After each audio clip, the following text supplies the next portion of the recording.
Il était difficile de préjuger la performance qu'ils allaient accomplir, mais une chose au moins était certaine, les équipages polonais qui avaient choisi Varsovie comme point de départ du rallye de Monte-Carlo appartiennent à des familles très nombreuses. Après ces longues effusions, ils ont donc pris la route, cap au sud-ouest, pour rejoindre les concurrents qui avaient préféré Londres, Oslo, Lisbonne ou Athènes comme point kilométrique zéro de leur périple.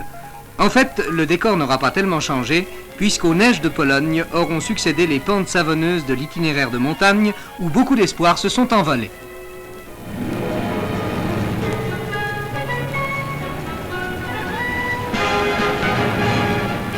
Après les ultimes épreuves et une répartition généreuse des points de pénalisation, les jeux étaient faits au retour à Monte-Carlo, lorsqu'on s'avisa que certaines voitures n'étaient peut-être pas exactement conformes au règlement. Du Ralex, 10 contrevenants étaient mis hors course. Or, parmi ces 10 voitures non conformes, se trouvaient précisément les 4 premières classées. Les éliminés sont furieux, les vainqueurs très ennuyés. On n'a sans doute pas fini de parler de ce rallye.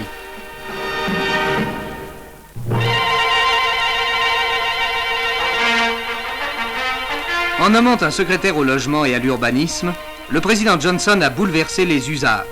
Car malgré les apparences, M. Robert Weaver est considéré aux États-Unis comme un citoyen de race noire. Il y a 5 ans, John Kennedy l'avait fait entrer dans son équipe. M. Johnson l'a choisi parmi 300 candidats.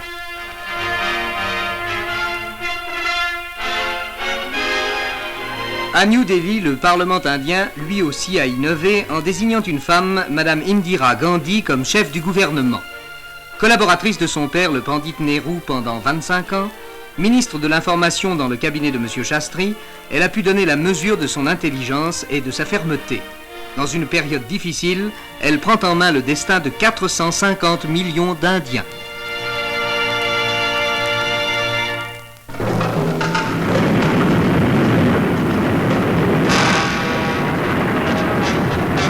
Assailli, pour ne pas dire agressé par les décibels, plongé dans une atmosphère qui atteint en certains points de certaines villes la limite de pollution admissible, l'homme de la civilisation du moteur est aujourd'hui sérieusement menacé dans son équilibre.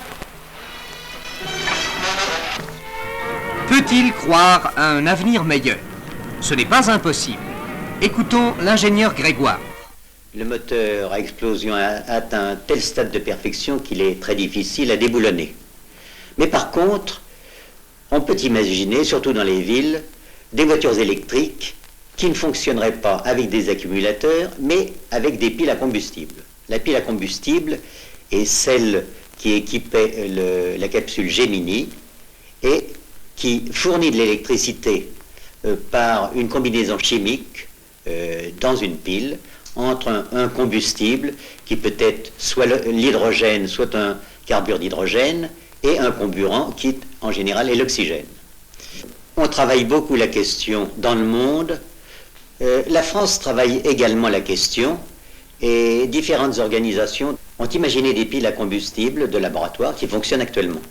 Ces piles qui peuvent résoudre tant de problèmes et qui sont le résultat des efforts du Centre national de la recherche scientifique et d'une vingtaine d'organismes différents ont été exposées à Paris. De l'alimentation d'un poste de télévision à celle d'engins de manutention capables de soulever 100 kg, leurs applications sont multiples. Pourquoi pas demain à l'automobile, puisqu'il existe déjà une pile capable d'actionner une hélice de bateau ou de mettre en rotation une roue. Il est aujourd'hui dépassé le temps où les piles à combustible se bornaient à faire fonctionner les petits trains électriques des ingénieurs.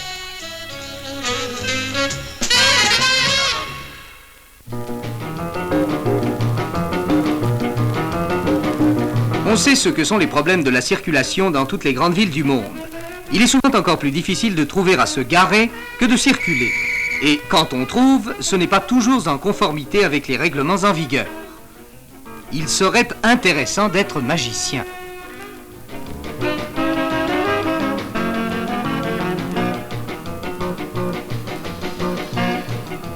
De même, il serait commode de ne pas laisser sa moto abandonnée au bord d'un trottoir, en la prenant avec précaution bien sûr, et en l'emportant avec soi.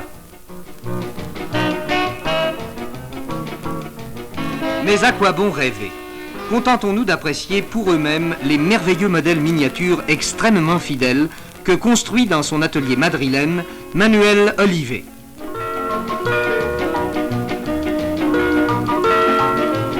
Qu'il s'agisse des voitures du début du siècle, de la Grand Prix Bugatti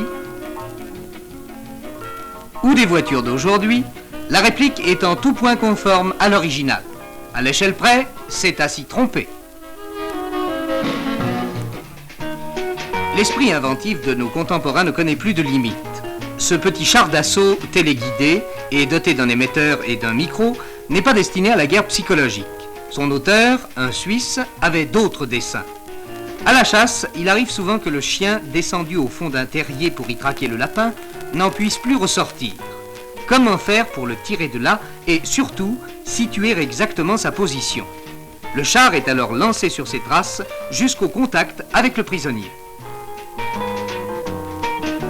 Les appels, la respiration du chien, amplifiés et retransmis, sont localisés avec précision.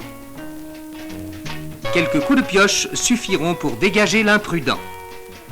Aussi incroyable que cela paraisse, 170 chiens de chasse ont été ainsi sauvés.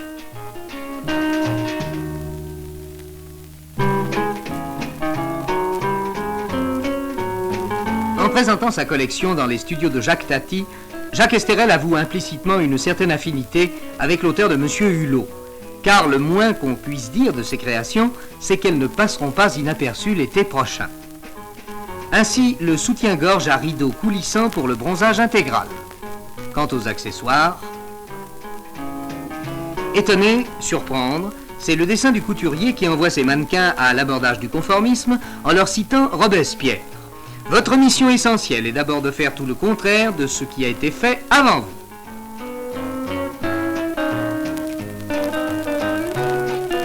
Sans doute faudra-t-il se faire à ces audaces, et en particulier à ces numéros à transformation qui, par simple torsion, rallongent la robe Babydol aux dimensions d'une chemise de nuit.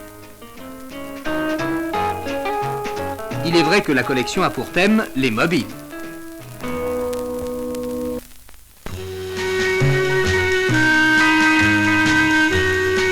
La nature a luxueusement paré certaines bêtes qu'on appelle sauvages. Mais cet hiver, elles ne seront pas seules à porter leur somptueuse parure. C'est ce que laisse supposer la collection créée par Carven. Attendons-nous à une sérieuse émulation. Belle à peau d'Oslo, Oslo à peau d'Oslo. Dans le mouvement, dans la souplesse, la fourrure d'emprunt demeure aussi vivante que l'autre. L'harmonie en noir et blanc du pelage du cercopithèque, le Breitschwanz la restitue dans ce manteau. Analogie, l'aigrette telle qu'elle se porte dans la nature et telle qu'on la retrouve à Paris. Coiffure du singe mangabais, la même, revue et corrigée. Les gestes parfois se répondent, comme la couleur, teinte pastel d'un plumage et teinte d'un vison. Les belles auront le dernier mot, puisque ce sont elles qui font revivre les plus belles des fourrures. Mais attention aux trappeurs des Champs-Élysées.